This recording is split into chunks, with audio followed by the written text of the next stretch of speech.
Oh, hi, how are you? This is Matthew from Love Buddy with another Love Tip Live. Today we do this every day, Monday through Saturday. Then Sunday we have a Love Cast where we go into more detail about aspects of love, qualities of love, how to understand love, how to utilize it in your life. The Love Tips are just a short, maybe 7 to 12 minutes every day.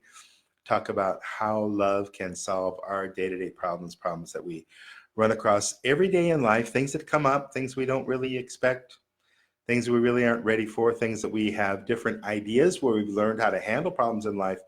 But sometimes those problems aren't always solved when we don't use love-centered solutions.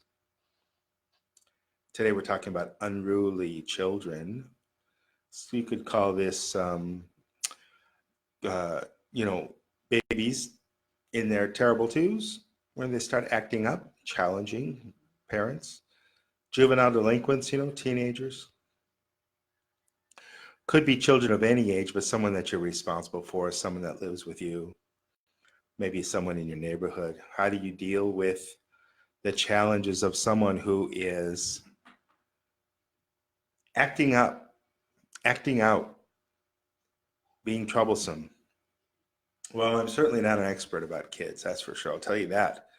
Full disclosure right away, I'm not an expert when it comes to kids, but I do think about and study love and how love works. And when I see someone who's effective with children, they're using love. Love is the foundation. It's always there with effective solutions. And when you don't have love, it's not going to work. Because love is reality. Love is more real than anything else. It's not an idealistic thing. It's not a fantasy thing. It's not a pie in the sky thing. Love is based upon the laws of physics, and love works better than anything else when you apply it to any problem in life. So when it comes to dealing with children that are acting up, love is the solution. Love is how that happens. So dealing with unruly children, you have to love them. And what are the aspects of love that mostly would apply maybe to a child that's in the classic situation? Child's in the department store. They want a toy. You don't want to give them the toy. You don't want to buy the toy for them. How do you handle that? What's the best way to do that? Do we manipulate? Do we trick? Do we use tough love? Do we shun? Do we ignore them? Are we rude with them? Do we embarrass them? Do we hurt their feelings? Do we physically hurt them by spanking them or some other thing like that? Well, I've got a little 2-year-old. She's not 1.5. I mean, she's only 1.5. She's not 2 yet, but she's on her way. And she's showing a lot of those different qualities where there's temper tantrums all over the place. And I've tried in my ignorance and in my incompetence to force her to let me hold her when she wants to get up and walk around. And she just escalates. She just gets worse and worse and panics more and more. And she gets more and more upset if she doesn't have her way. Does that mean that we need to get into a power struggle where we prove to the baby, we prove to someone that they can't have their way? Is that empowering? Is that nurturing? No, it's never empowering, never nurturing. We don't want situation to get out of control to where this child is hurting themselves. This child is trying things like drugs or running into the street or anything that could be really harmful like that. We can always prevent that, but at the same time, give them a certain amount of freedom. And the older they get, of course, the more we can communicate with them verbally and tell them, look, don't run, don't go in the street, or don't, this behavior, this kind of behavior, whatever it is, can be harmful, and here's why, and I'm really concerned about that. The older they get, the more autonomous they are, and the more they're going to be able to get away with things when you're not watching, when you're not around. They have more freedom, more independence. So we have to be able to communicate more and more, but when they're really young, stick with them, hold them. I found with my little child that she wants to get down, but then she doesn't want to go far. But she doesn't want to be held. She doesn't want that kind of restriction. Let go of me. Let me get down on my feet. And then she relaxes a lot. And let her run around a little bit, but within reason. If she's going to get in the way, or she's going to get hurt, or she's going to get lost, or something like that, someplace she shouldn't really run around, we've been going to the hospital lately, and the baby isn't allowed up in the rooms, so I keep track of the baby down in the lobby, and within a reasonable amount of control. She likes me to hold her. She likes to press buttons. She likes to touch things on the wall and have a little adventure, and that works fine. Now, if I'm stuck in my own way, if I'm stuck in my mind where I don't want her to do that, I want to, and this is part of my personality, to be honest with you, and it's embarrassing, but it's true about me. It's just one of the qualities that either I was born with some attitude problem, or I learned it through the years, or I don't know how I got it, but I've had it and I've gotten it where I feel like I have to put my foot down and enforce some ridiculous arbitrary concept about power and proving something and preventing somebody from doing something. And yeah. And I've done that with all kinds of people of all different ages and all different types of associations and things like that. And it's been an absolute failure. And it's made me feel bad. It's made the other person feel bad. It's been a bad scene. And I haven't really thought about it much, but I'm sure I looked kind of stupid, but way beyond, how you look, because sometimes it doesn't, you're not really need to be concerned about how you look to other people necessarily. But what kind of an atmosphere are you creating? So when I was holding the baby, this happened months ago. I was holding the baby at McDonald's. She wanted to get down. I thought, okay, I'm going to teach her that sometimes we've got to control her. Sometimes she can't get down. Sometimes she's not allowed to do that. Well, so much for that. I mean, she just went hysterical. She escalated where she was just getting more and more and more upset. And I thought, I don't know, like she's a horse, like I'm going to break her or something like that. And suddenly she's going to be rideable. Suddenly she's going to be accepting. Nope.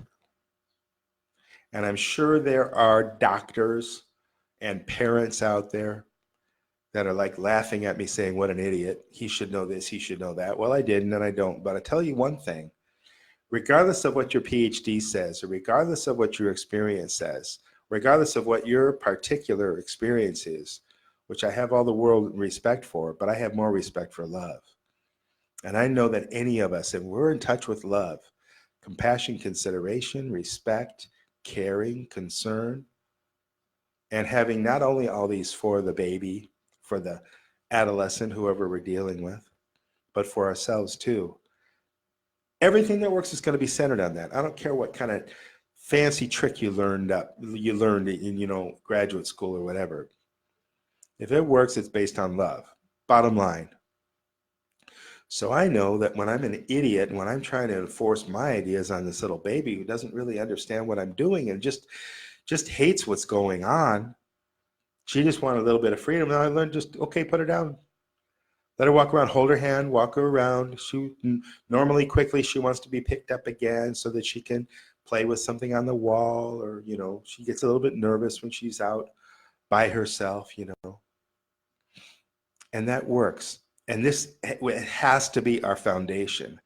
I don't care what studies and research in some university tell you. If it's not working, it's not working. So when we're dealing with other people, whether it's a toddler or whether it's someone who's an adult driving a car, we don't like the way they're driving their car because they're being rude, whatever. Even when it comes to our mate, But we're specifically talking about unruly children here, and the way to deal with that is always with love, respect, caring, compassion. And we can't always control them. We can't do that. And if we have this objective, we have this ideal in our mind. Kids are supposed to be like this. Our relationship's supposed to be like that. When I was a kid, my mother used to say all the time, children are to be seen and not heard. That's what her parents said. There's a place for kids, And there was a kind of a general kind of a disrespect if my parents didn't like my behavior or the other 5 siblings I have, their behavior.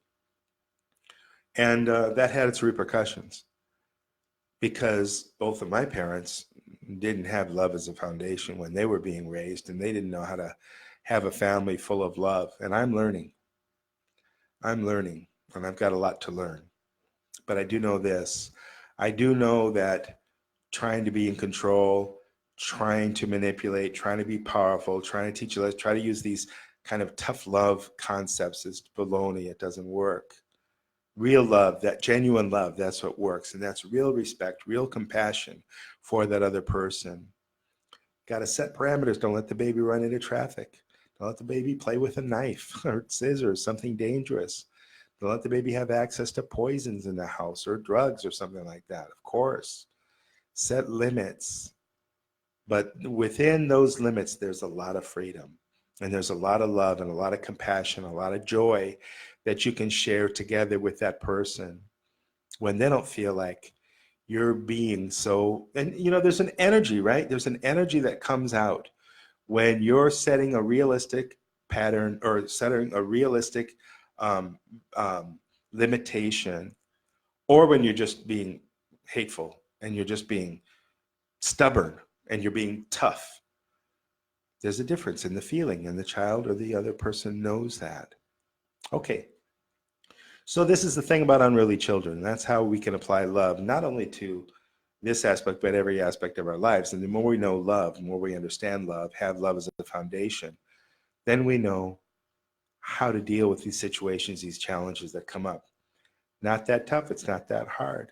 There are a lot of very complicated solutions where people want you to go to school forever or read these, 300-page books and things like that. Yeah, there's useful information there.